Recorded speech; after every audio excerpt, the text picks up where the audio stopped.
lo primero que va a hacer Foucault es marcar que hay un cambio en el modo de tratar la sexualidad. Hay un cambio.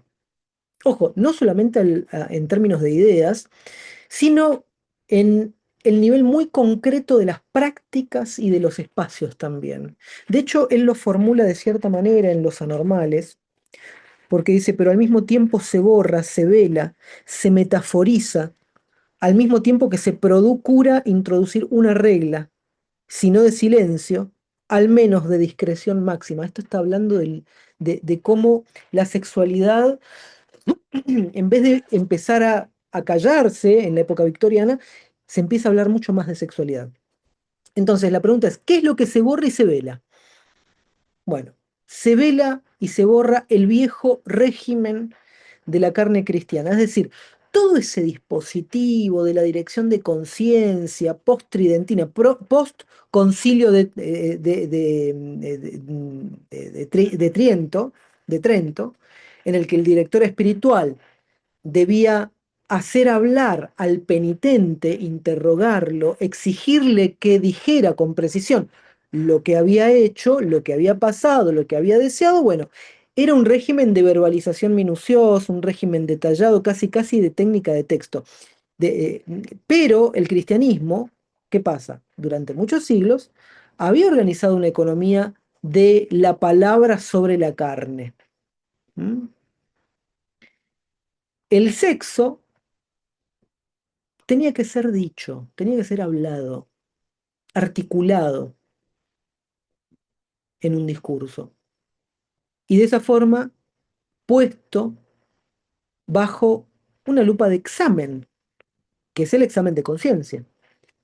Ahora, lo que Foucault va a mostrar es que en un momento determinado, ese modo de tratar la sexualidad empieza a considerarse peligroso. Es decir, ese parloteo incesante, como lo llama, es demasiado, podríamos decir. Porque no solo habla de sexo, sino que lo multiplica en el discurso, lo hace circular, lo vuelve tema constante. Y frente a eso, la solución ya no es más discurso, ¿sí? No es hablar más, no es más discurso, sino menos discurso. Y ahí aparece la regla del silencio, o la regla de discreción máxima, como también lo llama. Y es importante subrayar esto, porque silencio no significa acá que la sexualidad debe ser un problema, sino que cambia la técnica. ¿Por qué? Porque no se trata de gobernar el cuerpo haciendo hablar al sujeto, sino de gobernar el cuerpo interviniendo sobre las condiciones materiales de su vida cotidiana. ¿Mm?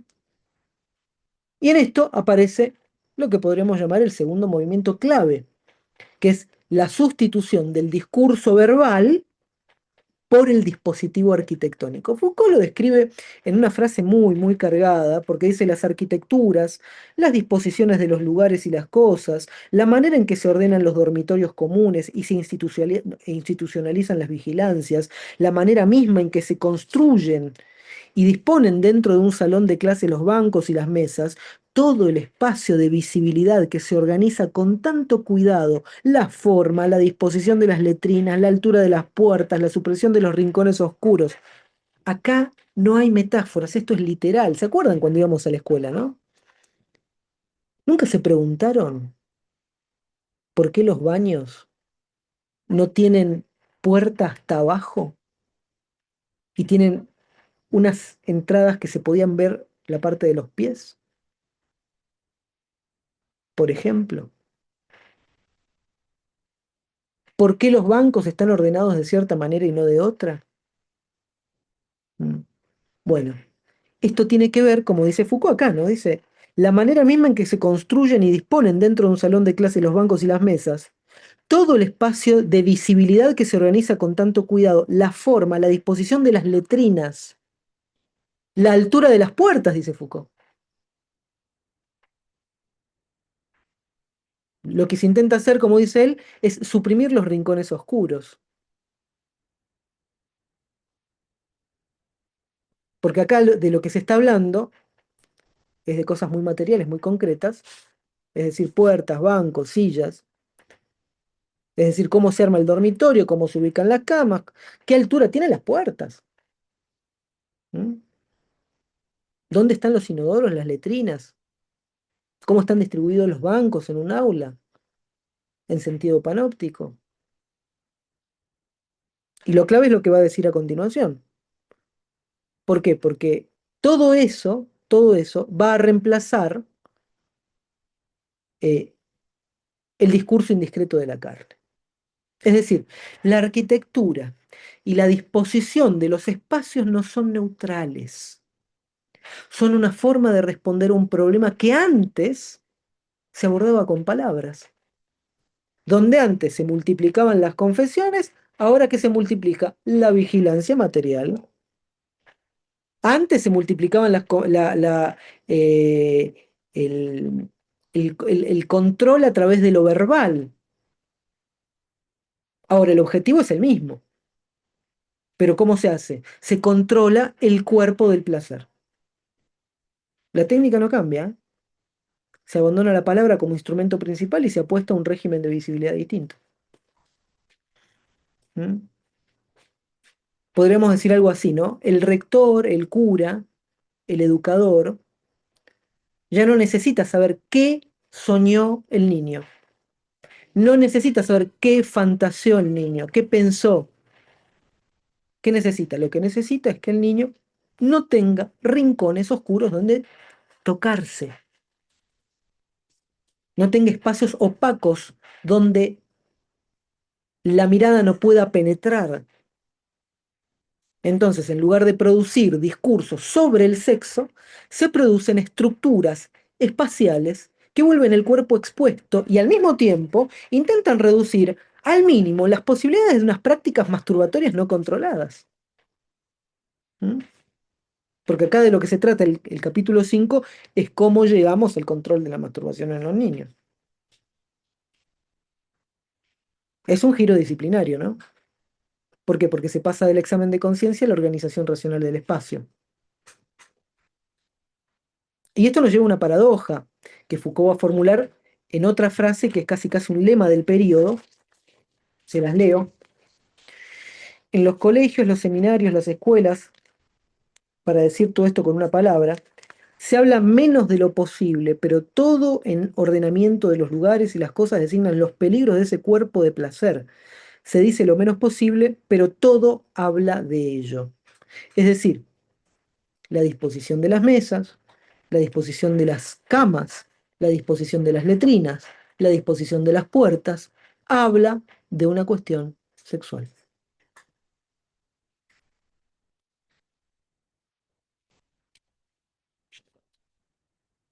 Es decir, habla todo. ¿Por qué? Porque se trata de reducir al mínimo el discurso explícito sobre la sexualidad. Pero se construye un entorno material que está saturado de referencias implícitas a los peligros del cuerpo. Es decir, el niño no escucha sermones interminables sobre el sexo, pero vive en un espacio donde la luz, la vigilancia, la disposición de los cuerpos, la ausencia de rincones, todo le recuerda que su cuerpo es potencialmente peligroso. Este punto es clave para entender la dimensión disciplinaria del dispositivo. Es decir, lo que se configura es un espacio panóptico infantil. Y lo digo en el sentido fuerte del término, ¿eh? Porque el cuerpo del niño se vuelve permanentemente visible, o al menos se intenta que lo sea. Dormitorios comunes, ventanas, puertas con determinada altura, eliminación de sombras, vigilancias cruzadas, toda una economía de la visibilidad se pone al servicio de un régimen preciso que no se nombra, pero que organiza el conjunto. Evitar, ¿qué cosa? ¿Qué va a evitar? La masturbación. ¿Mm? Es indecible en el registro de la palabra, pero es omnipresente en el registro de la arquitectura. Obviamente, hoy tenemos las mismas puertas, porque muchas de estas cosas que nosotros vivimos o tuvimos en las escuelas aunque estos dispositivos hayan sido los del siglo XIX o de los del siglo XVIII, han permanecido como resabios de ese periodo.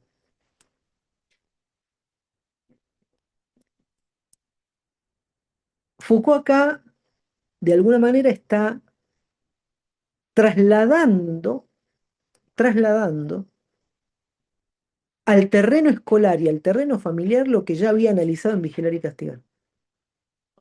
O mejor dicho, lo que va a analizar, porque estamos en 1975 y eh, Vigilar y Castigar es del mismo año, solamente que lo diferencian un par de meses, ¿no? Y que tiene que ver con la prisión y el ejército. Entonces, hay una racionalidad que opera a través de la distribución de los cuerpos en el espacio. Esa racionalidad no necesita explicarla los actores, está inscripta en la manera en que se ponen las camas, en cómo se alinean los pupitres, en la forma de los pasillos y las puertas. Es decir, lo que se gobierna en la relación con los cuerpos y entre los cuerpos y la visibilidad. Y lo que se intenta producir es un tipo de sujeto, un sujeto disciplinado, un sujeto vigilable, un sujeto legible. Es decir, a partir de acá, obviamente, se entiende mejor eh, esto que vamos a decir ahora y que tiene que ver con este pasaje de la dirección de conciencia al dispositivo arquitectónico. ¿M? Porque claramente este pasaje no va a eliminar la preocupación por la normalidad, pero sí la va a reconfigurar. Es decir, la normalidad en este contexto no va a aparecer ya como un problema moral o espiritual. Va a aparecer como un problema espacial, ¿m? De espacios. Es decir, es aquello que ocurre donde no debería poder ocurrir nada. Se los traduzco. La masturbación ocurre en un lugar donde no debería ocurrir nada. No es que no debería ocurrir en ese lugar solamente, no debería ocurrir en ninguno, ni siquiera en los lugares más íntimos. El niño que se masturba se convierte en el síntoma de una falla del dispositivo, en el punto donde el diseño del espacio no logra controlar el cuerpo. Incluso hasta podríamos decir que se instaura una forma de anormalidad disciplinaria. El anormal es aquel que no se deja inscribir correctamente en el régimen de visibilidad. Es decir, su cuerpo produce algo que no encaja con la lógica del espacio escolar. Y ese algo, en este caso, es el cuerpo masturbador. El cuerpo que busca un ángulo muerto, que explora la sombra, que se sustrae, ¿no? A la vigilancia, que se escabulle por los rincones. Entonces ahí la masturbación se vuelve el índice privilegiado de la resistencia al dispositivo. Masturbarse es una forma de resistencia a ese dispositivo, obviamente, ¿no? Mm. Es decir, no se lo ve solamente como pecado, sino que también es una desobediencia material respecto de la organización de los cuerpos y los lugares. Incluso podemos enfatizar esta idea, enfatizar que la figura de la normal que Foucault trabaja en el curso no es una esencia que podríamos denominar como psicológica, es un efecto de dispositivos. De hecho, la cruzada antimasturbatoria del siglo XVIII no descubre una patología preexistente, lo que hace es producir la patología, la patología. Pero claro, primero montando un sistema de vigilancia material del cuerpo infantil y luego identificando ese cuerpo masturbador como anómalo. ¿Por qué? Porque desborda el sistema. Es decir, la escena de un niño que se masturba en la cama del dormitorio común, bajo las mantas o a espaldas del vigilante, aparece como una escena fundacional de la anormalidad moderna. Ahí hay un cuerpo que hace algo que el dispositivo no quería que hiciera, hay ahí una subjetividad que no se deja reducir del todo a la vigilancia. Por eso es, podríamos decir, un acto de resistencia. Y de hecho, por eso también es importante no leer este módulo o esta clase del 5 de marzo del 75, eh, simplemente como algo histórico, porque Foucault no está denunciando que no los dejaban masturbarse. ¿Mm? Está reconstruyendo históricamente cómo alrededor de esa práctica aparentemente privada se ensambla arquitecturas, horarios, reglas de silencio, formas de vigilancia y mucho más tarde, discursos médicos y familiares, como vamos a ver. Es decir, el anormal no es el que simplemente infringe una norma, es el punto donde toda una racionalidad de gobierno del cuerpo se pone en tensión.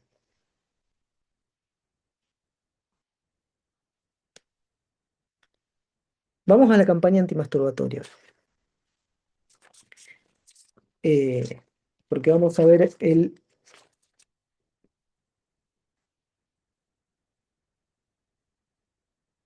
una noción que la pone en latín, que es eh, psicopa- psicopatía sexualis. ¿Mm? Voy a enlazarlo con lo que vimos anteriormente, porque lo que nosotros hicimos fue mostrar cómo existió una especie de pasaje del dispositivo cristiano de la confesión a un dispositivo disciplinario material centrado en la visibilidad de los cuerpos. Hola Marilovis, ¿cómo estás? Entonces, ahora el problema básicamente podríamos decir que cambia de lugar. ¿Mm? Ya no se trata de cómo se ordenan camas y letrinas, sino de qué tipo de discursos emergen en el siglo XVIII y a comienzos del XIX, obviamente, alrededor de la masturbación. ¿Mm? Y Foucault acá es hiper preciso, ¿no? Porque él mismo dice que estamos ante un discurso que no coincide ni con la moral cristiana tradicional, ni con la sexología científica que vendrá después. De hecho, lo dice así, ¿no? Tenemos algo que es completamente diferente de lo que podría llamarse el discurso cristiano de la carne. Muy diferente también de lo que un siglo más adelante, a partir de 1840, 1850, sería la psicopatía sexualis.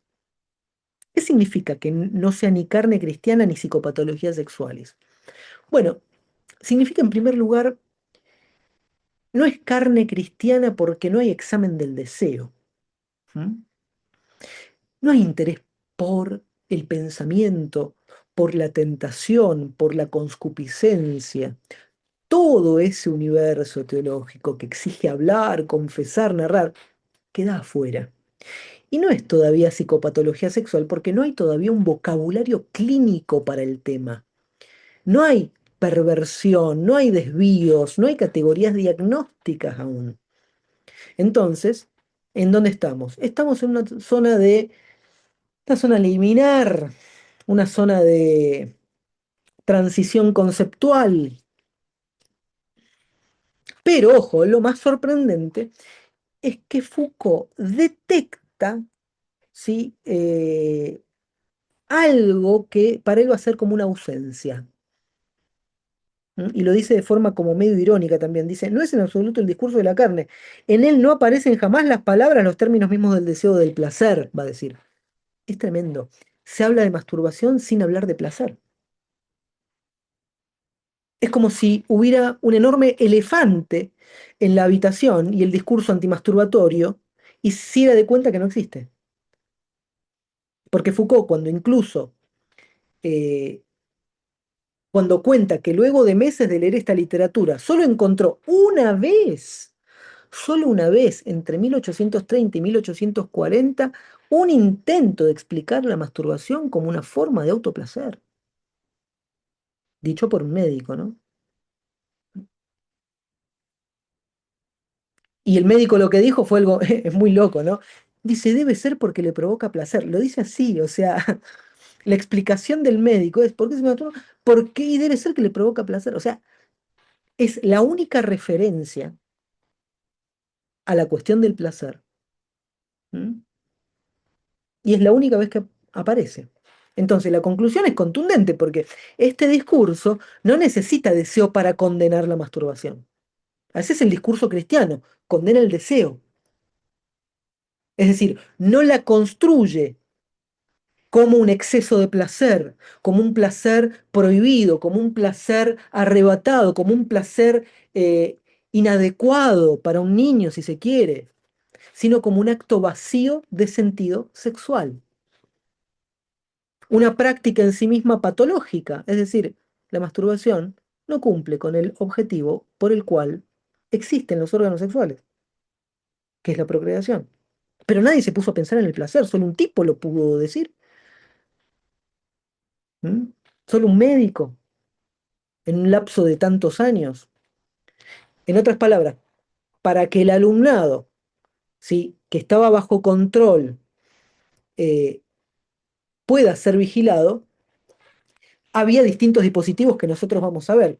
Pero digamos que esto que acá vemos, donde eh, aparece, por ejemplo, la cuestión de la patología, ¿no? Eh, Porque fíjense esto, que no me parece un dato menor. Eh, Así como decíamos recién que este discurso no necesitó del deseo para condenar la masturbación y no la va a construir como un exceso de placer, sino como un acto vacío de sentido sexual, que es lo que decíamos hace un rato, eh, pero sí lo configura como una práctica en sí mismo patológica. Y acá me gustaría como hacer un paralelismo, ¿no? Porque algo parecido ocurre hoy con ciertos discursos alarmistas sobre el uso problemático de pantallas, por ejemplo, donde hay una única causa para todo, que ahora vamos a ver a qué me refiero con esta única causa, ¿sí? O sobre los daños de la tecnología en los jóvenes. Es decir, que no digo que sea, que no sea cierto, ¿eh? Pero es cuando aparecen determinados discursos que tratan de encontrar una sola causa para algo que es multicausal. La razón por la cual tienen depresión los niños es porque tienen acceso a pantallas. Sí, puede ser una causa, pero no es la única. ¿Mm? Ahora vamos a ir a avanzar un poco más sobre eso, ¿no? Eh, pero nadie se pone a pensar, por ejemplo, ¿sí? Pues todo el mundo dice, bueno, el uso problemático de las pantallas o los daños de la tecnología en los jóvenes, pero no se ha investigado qué placer encuentran los chicos en los dispositivos, ni qué formas de sociabilidad produce. ¿Mm? Entonces, la alarma se construye prescindiendo del deseo. El objeto, ¿sí? El objeto se separa de la economía afectiva real y se empieza a erigir una explicación moral o médica que habla de eso sin hablar de las motivaciones del sujeto. ¿Mm? Bueno, esto es exactamente lo que detecta Foucault. Una, una anomalía sin ánimo, un gesto sin psicología del deseo.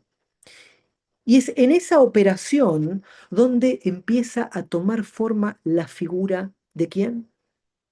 De la normal. ¿Mm? Y lo interesante es que la masturbación es aislada de la sexualidad y se va a focalizar en un niño en particular, en el niño burgués. ¿Mm? Es decir, la masturbación se va a trasladar como un fenómeno completamente separado de la sexualidad en general. Y el discurso antimasturbatorio no dice que masturbarse desordena la sexualidad futura.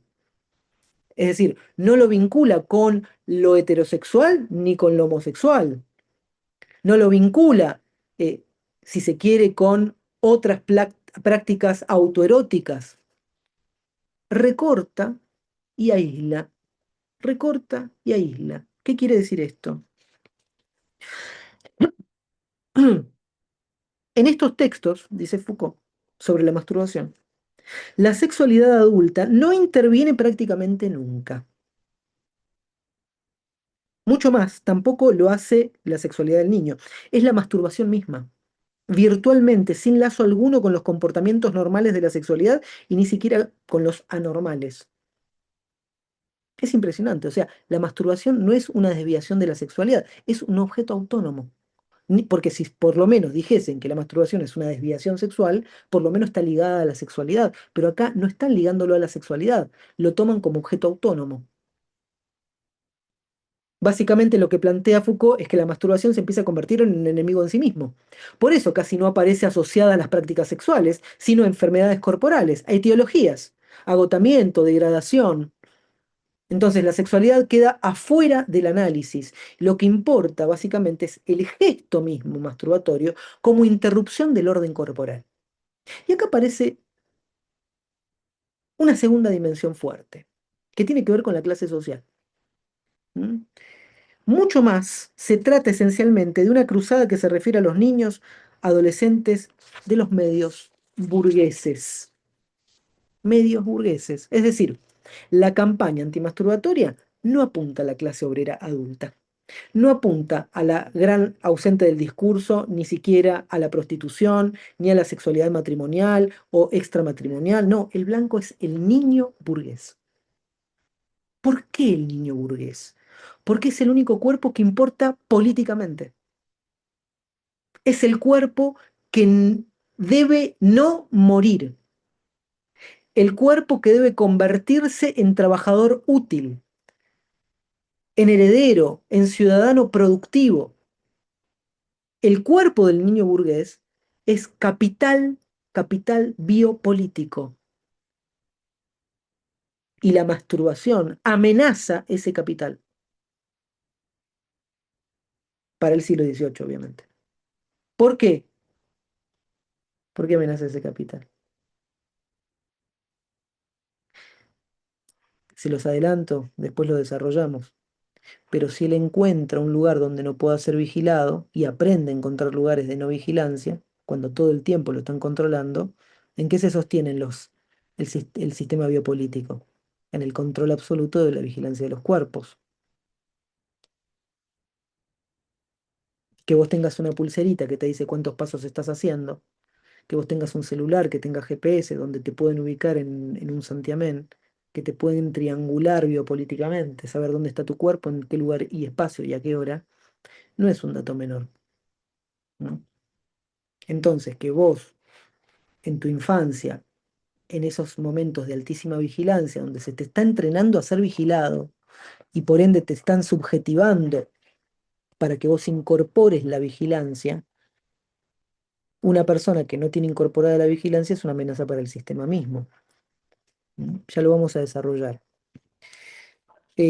Bueno, esto lo podemos comparar con algunos fenómenos contemporáneos, ¿no? Porque pensemos en los discursos sobre el niño hiperestimulado, el niño disperso, el niño con déficit. ¿A qué familias se dirigen? ¿Mm?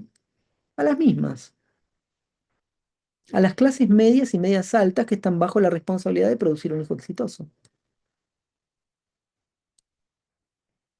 ¿Mm? Entonces, el cuerpo del niño pobre no es objeto del mismo grado de vigilancia biopolítica. Y hoy, de la misma forma que en la época en que Foucault analiza, eh, la preocupación moral se distribuye de manera clasista, donde el niño popular es un problema policial, el niño burgués es problema médico.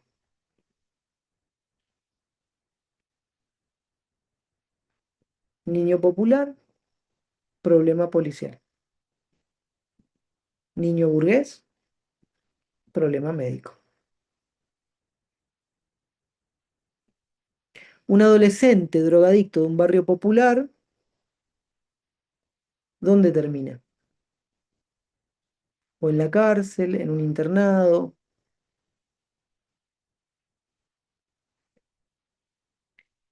Y un niño o un adolescente burgués, Drogadicto, ¿dónde termina?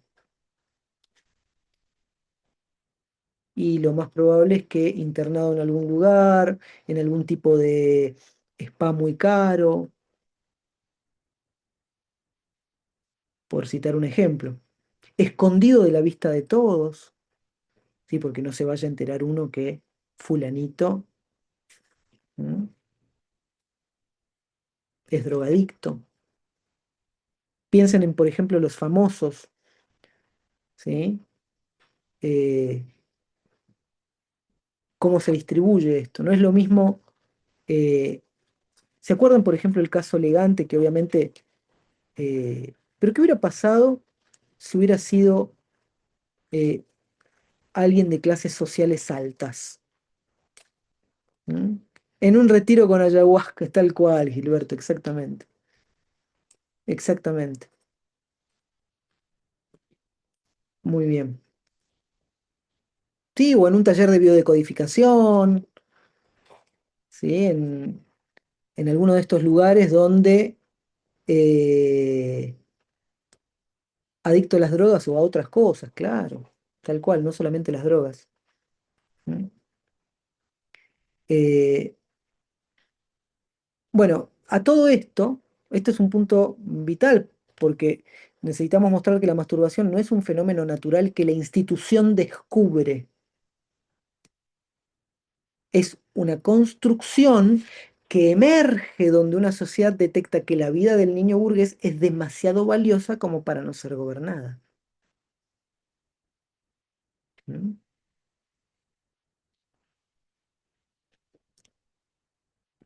Eh, Otro punto, las campañas antimasturbatorias. ¿M? Foucault subraya que no estamos frente a un tratado científico, sino frente a un dispositivo de persuasión que opera en el terreno afectivo, moral e incluso visual. Él dice esto, ¿no? El hecho de que ese discurso sobre la masturbación asume mucho menos la forma de un análisis científico que la de una verdadera campaña. Se trata de exhortaciones, se trata de consejos, se trata de combinaciones. Es una cruzada, una campaña, porque no busca entender el fenómeno, busca simplemente impedirlo. Por eso proliferan los manuales para padres, guías de corrección, panfletos con consejos, libros destinados a los niños. Y uno de los más famosos que Foucault menciona es el Livre sans titre, que decía este libro, que está obviamente publicado en francés. Bueno, tenía una serie de imágenes donde en una página se describían todas las catástrofes supuestamente derivadas de la masturbación y en la otra el cuerpo del joven masturbador volviéndose cada vez más descompuesta, estragada, esquelética y diáfana. Miren, se lo voy a leer. Eh,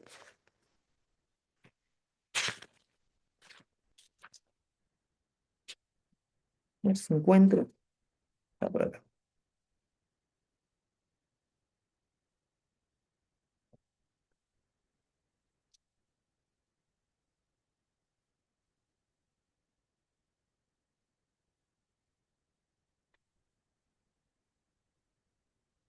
Las cosas que decía esto, ¿no? Fíjense esto, ¿no? Está asociado. Quería leerles los síntomas, pero no estaría encontrándolo. A ver. mm,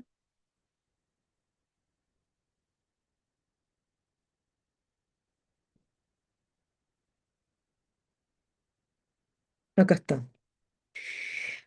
Dice, este joven se encontraba en el marasmo más absoluto.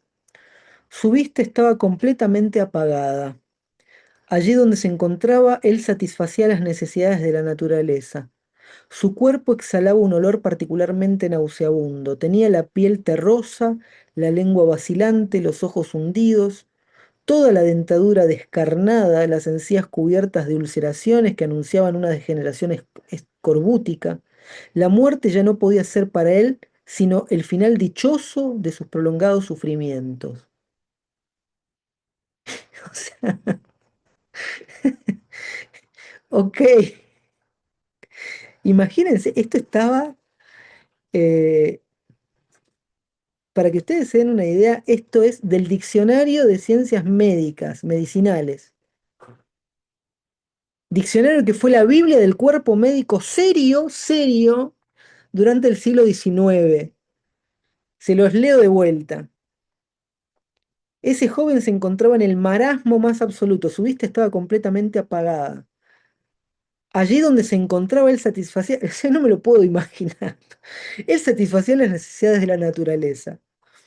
Su cuerpo exhalaba un olor particularmente nauseabundo. Tenía la piel terrosa, la lengua vacilante, los ojos hundidos, toda la dentadura descarnada, las encías cubiertas de úlceras que anunciaban una degeneración escorbútica. La muerte ya no podía ser para él sino el fin dichoso de su prolongado sufrimiento.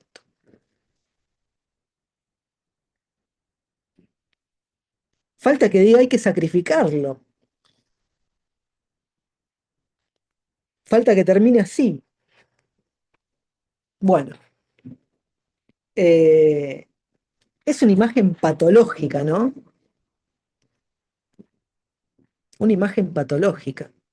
De hecho, produce un efecto que podríamos decir que el discurso teológico nunca logró.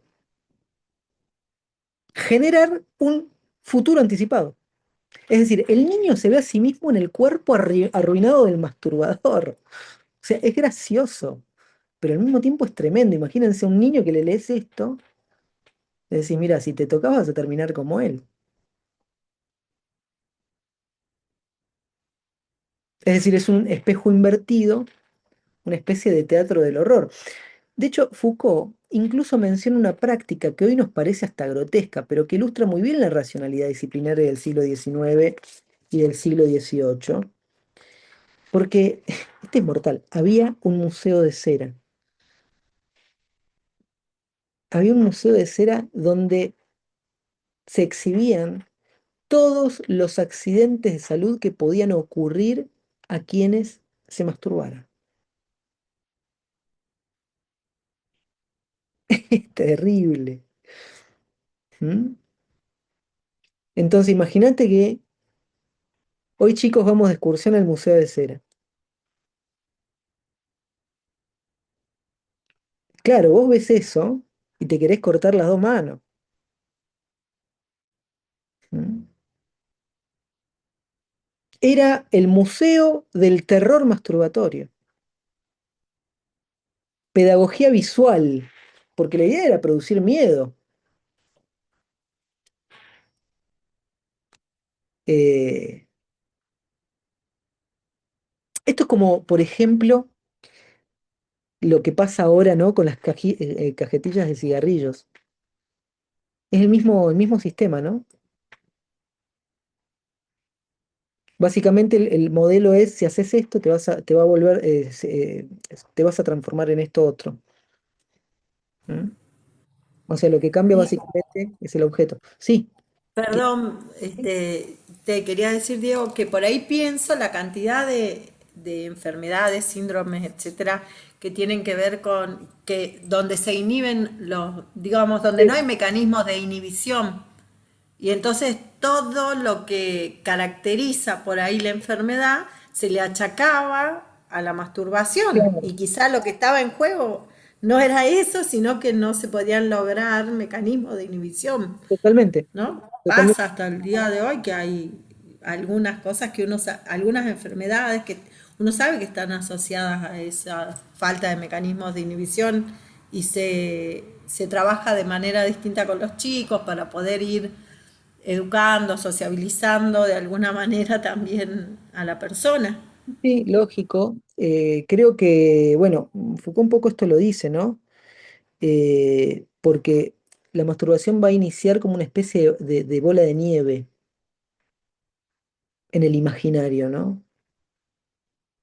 Ahora nosotros lo vamos a ver, pero esta campaña antimasturbatoria lo que va a producir es básicamente un imaginario somático de la anormalidad.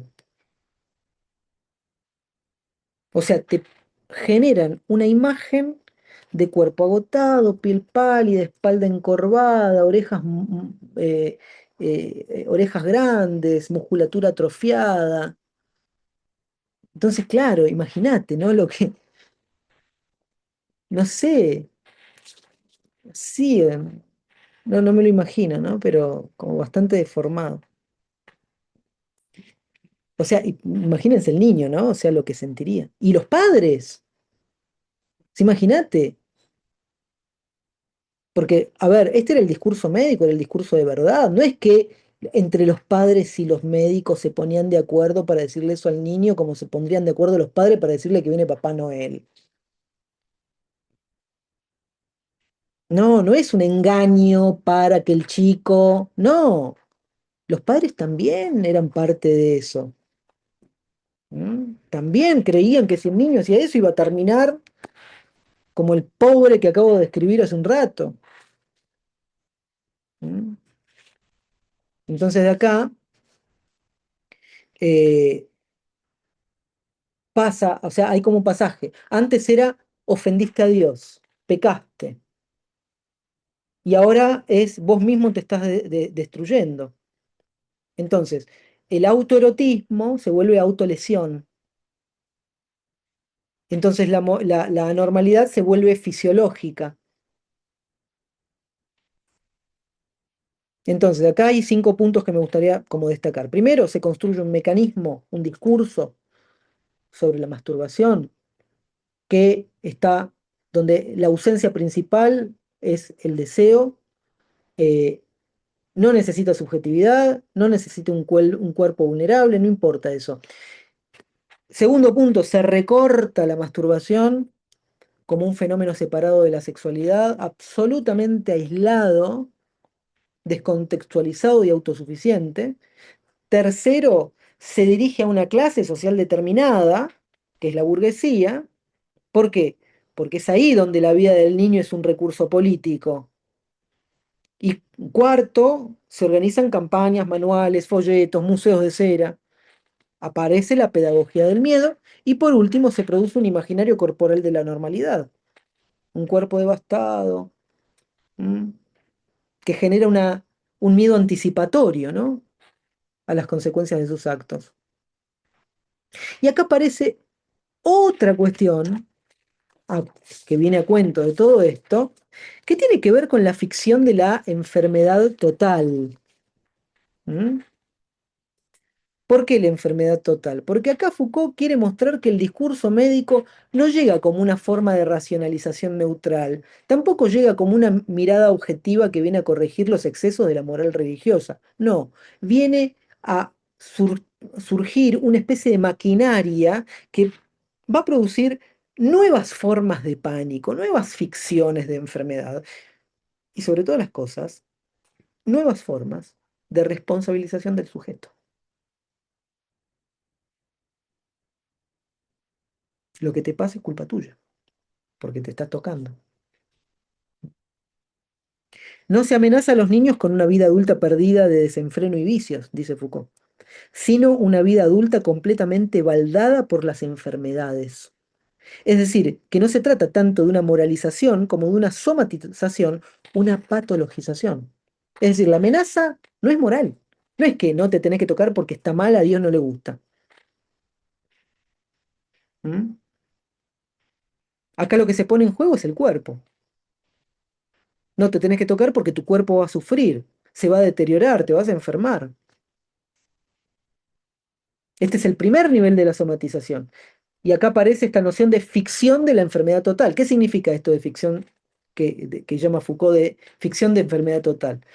Que los textos médicos del periodo describen una enfermedad producida por la masturbación que es literalmente capaz de acumular todos los síntomas de todas las enfermedades conocidas hasta ese momento. Fíjense esto, polimorfa, absoluta, sin remisión, o sea, sin remisión, no te curás, no te vas a curar nunca. Sin remisión, que presuntamente acumula en sí todos los síntomas de todas las enfermedades posibles. Es peor que el cáncer, como dice Gilberto. ¿Mm? Bueno, de hecho, Eh, y acá es importante como detenerse un poco, ¿no? Porque estamos acostumbrados a pensar la medicina del siglo XIX como un avance racional.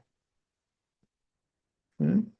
Pero Foucault nos está mostrando que opera casi como una literatura fantástica del horror somático. Básicamente lo que dice es que la masturbación produce un cuerpo devastado, un cuerpo que, de alguna forma, en palabras incluso del manual, ¿no? Se vuelve descarnado y devastado.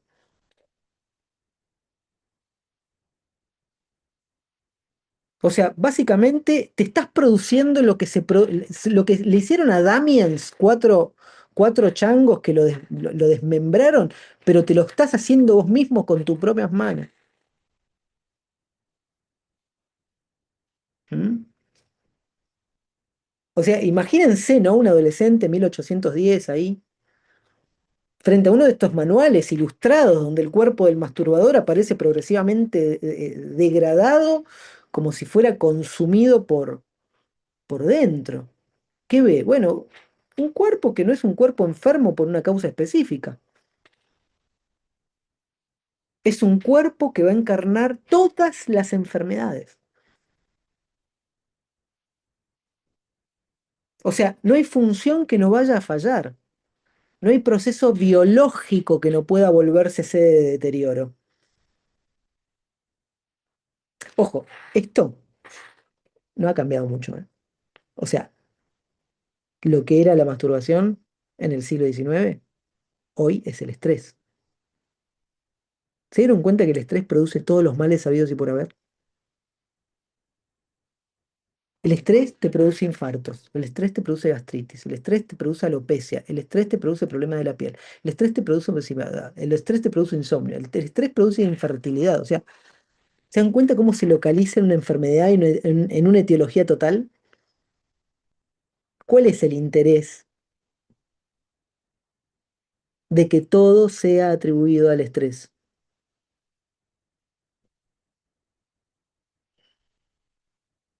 ¿Qué, Ana?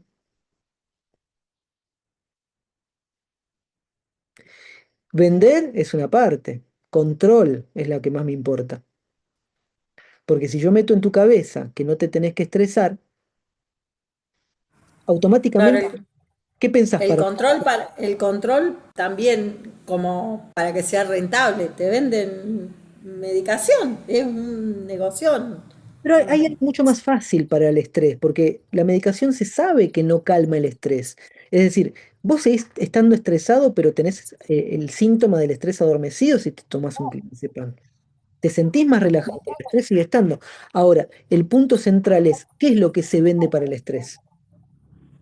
Lo primero que se vende para el estrés son determinadas prácticas que están dirigidas a qué clase. Burguesa. Claro, Burgués. yoga. No tengo nada en contra de las prácticas, me parecen geniales. El punto está que son actividades, ¿sí? Que buscan dos cosas. Pensemos estructuralmente. Cuando vos vas a hacer yoga, ¿qué es lo primero que tenés que hacer? Fenomenológicamente hablando, ¿qué hay que hacer? ¿Se imaginan un profesor de yoga con los ojos abiertos así mirando para todos lados? No. ¿Cómo se imagina el profesor de yoga? Con los ojos cerrados. Relajarse, relajado. Relajado, con los ojos cerrados. ¿Se imaginan un profesor de yoga meditando y hablando? O hablando y criticando y despotricando contra lo malo que están las cosas? No. Entonces, Hablando de política, con compromiso social. ¿te imaginás a ver, no hablemos del profe de yoga, ¿no? Pero hablemos porque puede ser que haya profes de yoga que tengan mucho compromiso social, pero no generalicemos. Pero sí pensemos en estos personajes más de la clase burguesa alta, ¿sí? Que te venden esta cosa eh, de callarse, de estar en silencio, de hacer introspección, ¿sí? O sea, si el estrés es la madre de todos los males, hay que evitarlo. ¿Y cómo lo evitas? Y simple. Fíjense uno de los análisis que hizo hace poco, creo que fue no, no me quiero equivocar, fue una de estas organizaciones neoliberales del tipo, no sé, Fundación Foro, etcétera, etcétera, que son más del tinte neoliberal, ¿no? Libertario. Y una de las cosas que dice, el capitalista es más feliz que el socialista. O sea, las personas de ideología capitalista, neoliberal, eh, libertaria, los libertarios son más felices que los de izquierda, básicamente. Eh, Obviamente esos datos, ¿por qué son más felices? Y, muy simple, porque una persona de izquierda piensa, generalmente, ¿no? Tenés los de izquierda que son súper dogmáticos y súper termos también, pero en línea general tienen un pensamiento crítico y obviamente el pensamiento crítico no te hace feliz, porque el pensamiento crítico te posiciona enfrente de una realidad que no tenés ganas de ver. ¿Mm?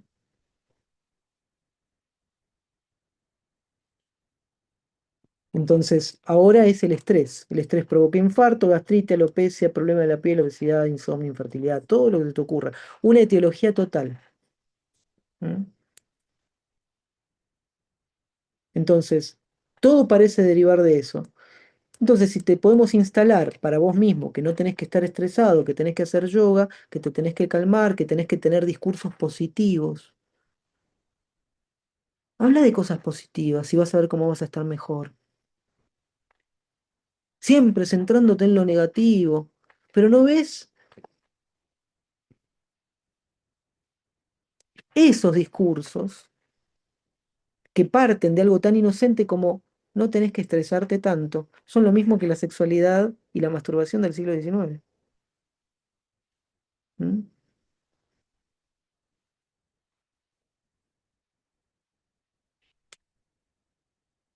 Básicamente Foucault dice que la masturbación se vuelve esto, ¿no? Causa de todas las enfermedades posibles eh, y que aparece en el cuadro etiológico de diferentes enfermedades, desde meningitis, encefalitis, mielitis, enfermedades óseas, enfermedades del corazón y obvio, la gran vedette de esta época, ¿cuál era? La locura. ¿Mm? O sea, llegás a ver, yo no me lo puedo imaginar porque me parece hasta gracioso. O sea, cualquier enfermedad que vos tengas, seguro es porque te tocas. O sea, ¿se imaginan eso? O sea, como cuadro etiológico. Murió del corazón. Y pasa que cuando era chico, no aflojaba. Le atábamos las manos, pero él no quería y dale que va. O sea, es imposible. ¿Mm? Eh, no se puede explicar todo bajo la misma sintomatología, ¿sí? Eh, de hecho, a ver, no hay signos médicos que indiquen específicamente la masturbación como causa etiológica, pero la masturbación se usa para explicar cualquier signo. Si un adolescente tenía dolor de cabeza, ¿qué era? Masturbación. Si tenía palpitaciones, lo mismo. Si tenía pérdida de vista, yo que cambié los anteojos. Si tenía ansiedad, insomnio, tristeza, cansancio, o sea, te fuiste a comprar un Redoxón o, o un Supradín porque estás medio cansado y ya te están mirando con cara de... Bueno, se los digo así como graciosamente porque quiero que se les fije la idea, porque justamente la normalidad eh, ya no es un comportamiento visible, sino un origen tiene un origen invisible. ¿Mm? Donde el pasado, fíjense esto, ¿no? El pasado, la infancia del niño va a condicionar el presente del adulto. Y ahí es donde la anormalidad se vuelve etiológica. Bien.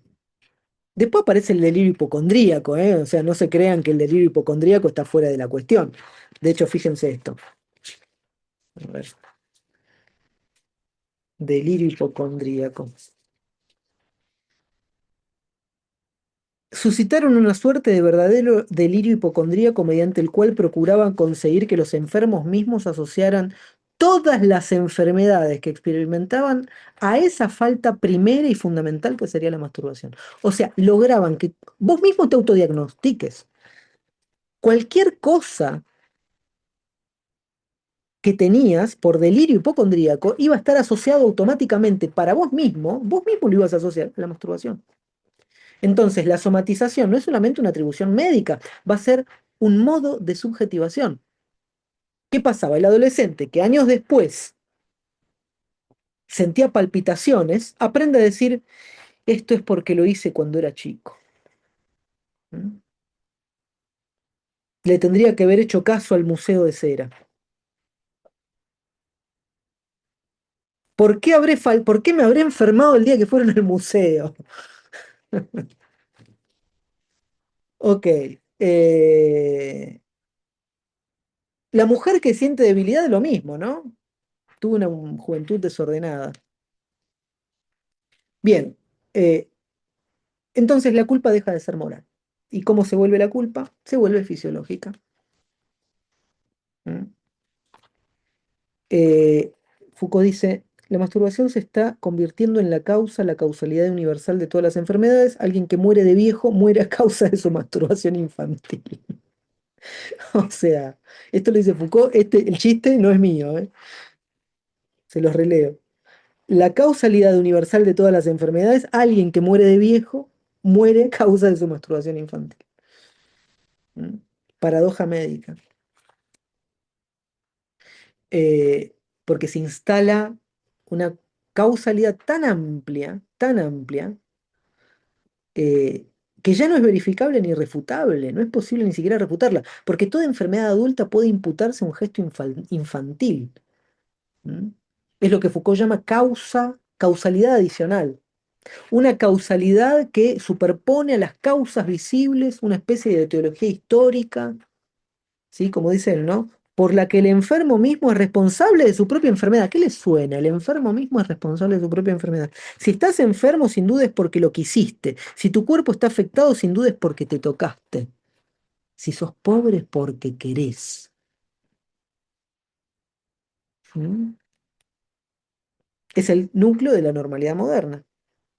El sujeto responsable patológico de sí mismo.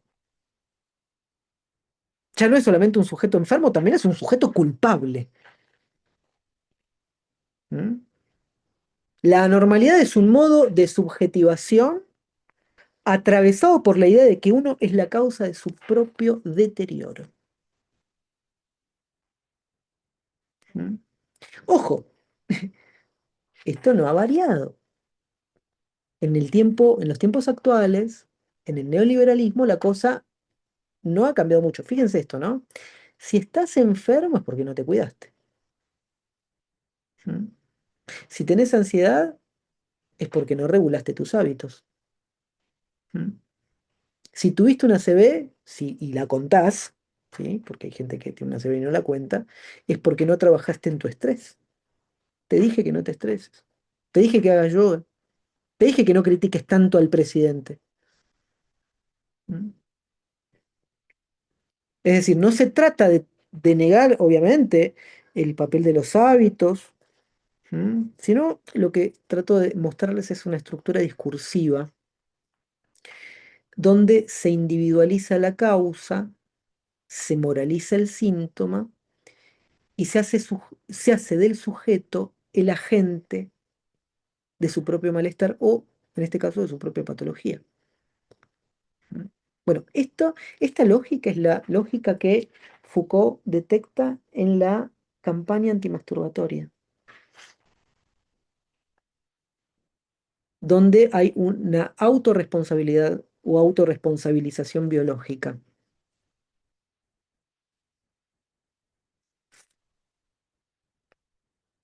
Y acá aparece, a ver si esto les suena. Se asigna responsabilidad patológica a la infancia, cosa que el siglo XIX no olvidará. Qué sutileza, loco. Qué sutileza, qué guiño de Foucault al psicoanálisis. Qué guiño. Se asigna responsabilidad patológica a la infancia, cosa que el siglo XIX no olvidará. ¿Mm? Si lo digo como lo diría eh, Freud, se está construyendo la escena originaria de la patología. Es decir, la mano del niño sobre su propio cuerpo se vuelve una marca que lo va a perseguir toda la vida. Es como si la medicina inventara un pecado original corporal que en lugar de transmitirse por herencia, se produce por un acto del niño sobre sí mismo. Pero la lógica teológica, en este caso, desaparece. Pero lo que queda es un sujeto cuya biografía corporal empieza en la falta. Esto permite entender por qué Foucault considera que esta cruzada produce una nueva forma de subjetividad también, ¿eh? Porque el niño masturbador no es castigado solo en el presente, es constituido como quien será en el futuro. Veía todo borroso y digo, ¿por qué veo todo borroso? Pensé que era mi ojo, pero no, era el anteojo. No se rían, che. Ahora sí. Ahora sí. Ok. No me acuerdo qué le estaba diciendo. Mm, Estabas diciendo cómo se va anticipando, construyendo ese futuro sí. para el niño Sí, masturbado. exacto, exactamente. Sí. Porque él va a ser el que es el responsable de sus enfermedades, ¿no? Es decir, su cuerpo no va a ser solamente, no va a estar solo en el presente, sino que también va a ser un cuerpo retroactivamente imputable. Y si lo digo con mis palabras, sería, la infancia se vuelve la matriz etiológica ¿Sí?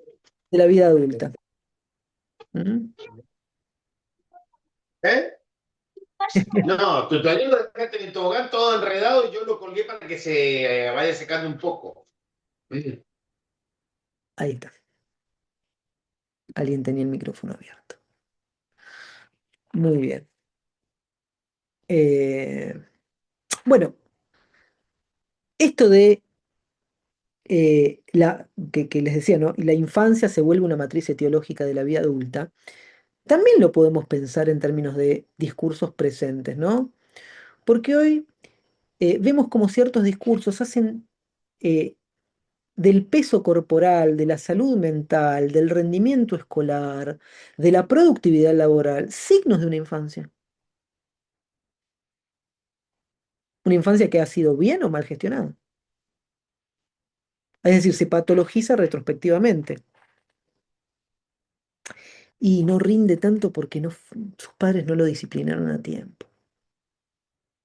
¿Mm? Tiene ansiedad porque no durmió bien de niño. Lo dejaron llorar demasiado en la cuna. ¿Mm? Desarrolló obesidad porque los padres no regulaban su dieta. O en vez de consolarlo, le daban comida para que no llorara.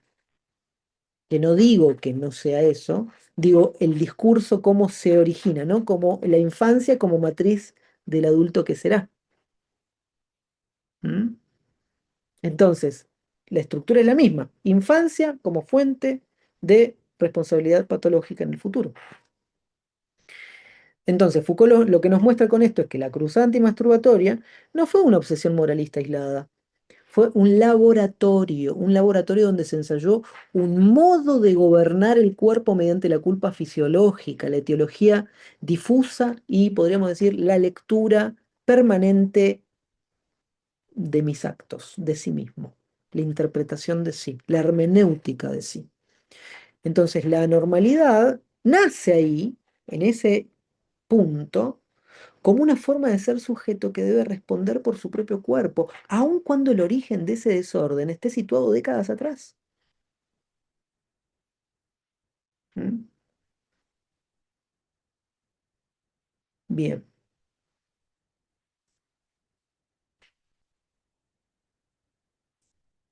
último punto,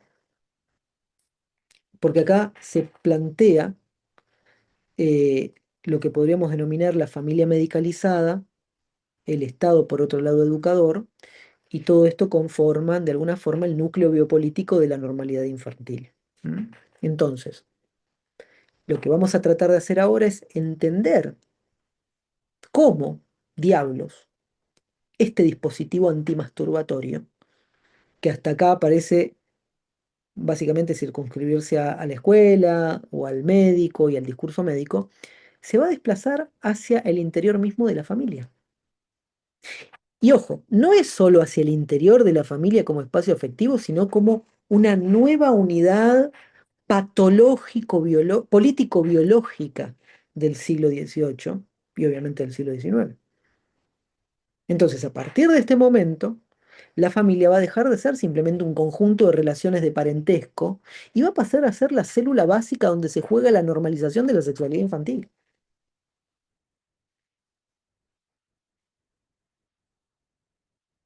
De hecho, Foucault nos muestra primero que la campaña antimasturbatoria exige una transformación profunda del espacio doméstico. Hay una reestructuración de todo el espacio doméstico. Fíjense esto. Lo que en definitiva se cuestiona en la masturbación de los niños es su ausencia de cuidado, su desatención, su pereza, su deseo de tranquilidad. Lo que se quiere, lo que se exige es en el fondo una nueva organización, una nueva física del espacio familiar. Acá ya no estamos en la escuela, estamos en la casa. Es decir, lo que se quiere hacer es remodelar el espacio donde el niño duerme, remodelar el espacio donde el niño se baña, se cambia, donde se queda solo. Se quiere, básicamente, que el hogar, obviamente burgués, se convierta en un laboratorio de vigilancia íntima. ¿Mm? Y acá Foucault agrega algo decisivo. El objetivo es constituir un espacio sexualmente aséptico, un espacio en el que el niño pueda estar solo, pero bajo una soledad vigilada. Bueno, esa paradoja, estar solo sin estar nunca fuera de la mirada, va a anticipar las técnicas biopolíticas posteriores. Autonomía aparente, control permanente. ¿Mm? Estar solo sin estar nunca fuera de la mirada.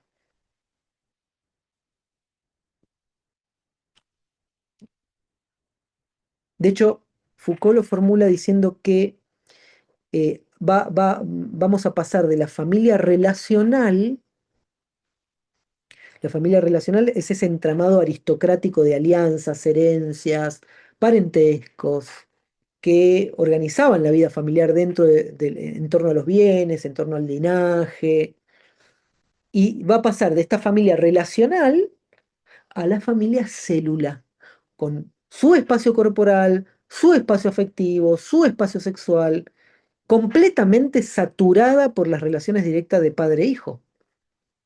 Y acá está la idea central, porque desmonta la idea de que la familia nuclear es algo natural.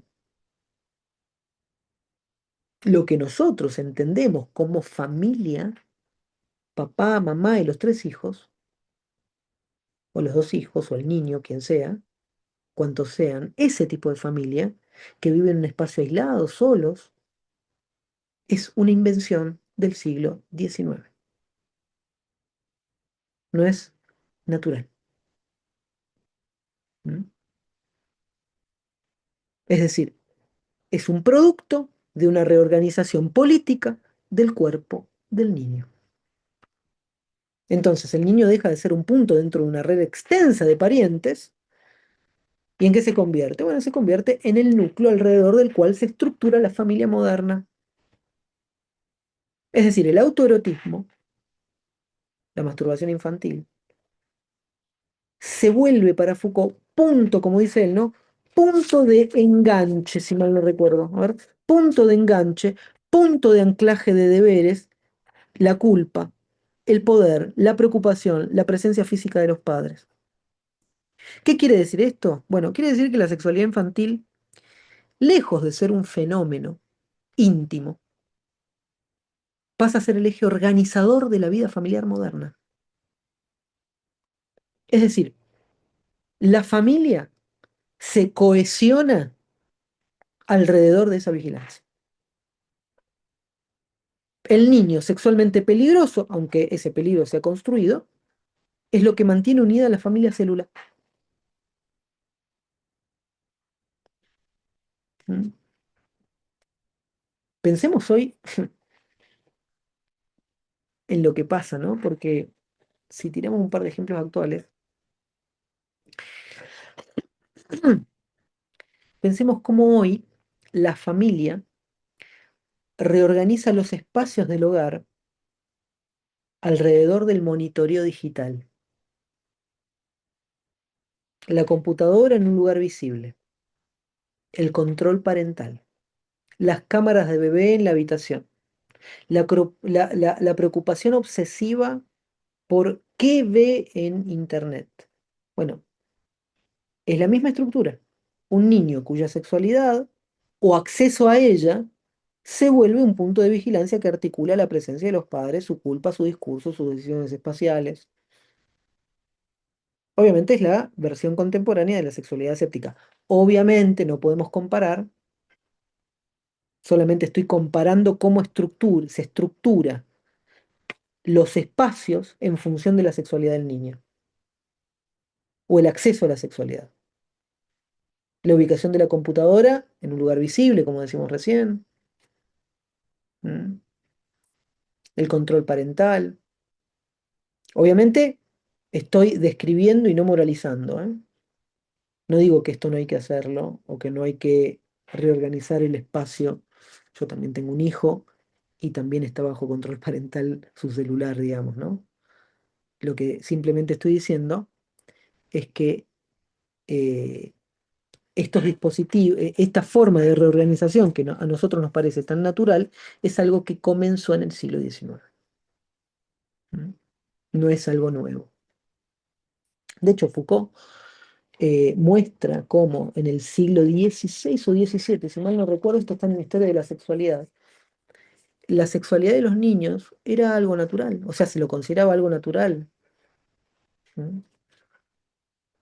No digo que deba serlo, digo que ha cambiado la percepción y bajo esa percepción se han reorganizado ciertos dispositivos.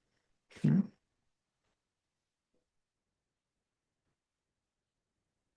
Eh, a ver, ¿qué dice Ana?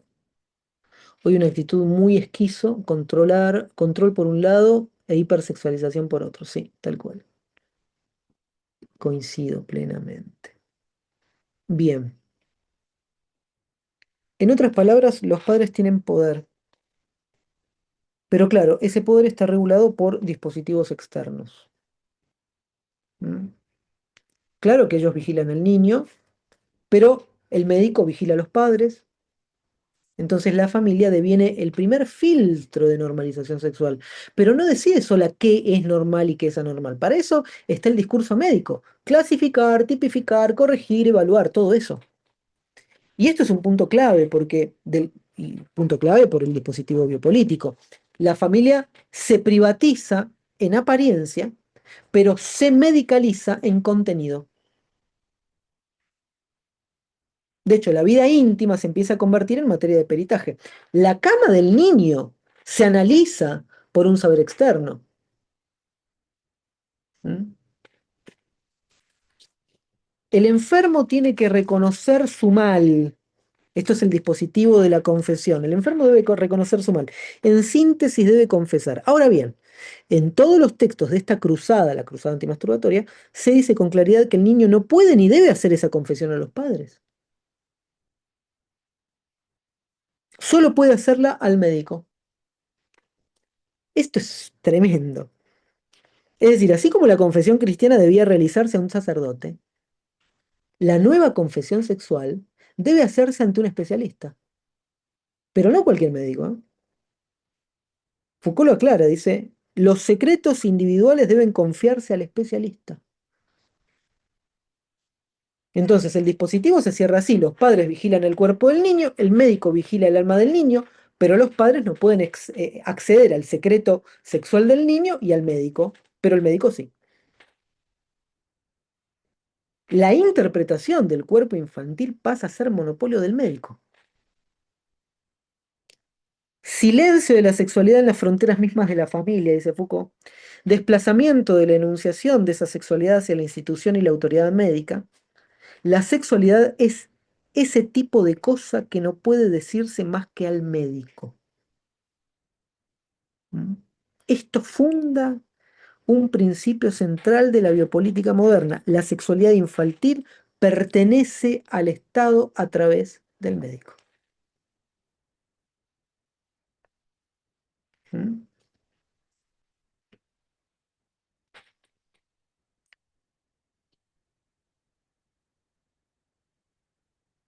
Bueno, de hecho Foucault afirma que el cuerpo del niño, ¿mm?,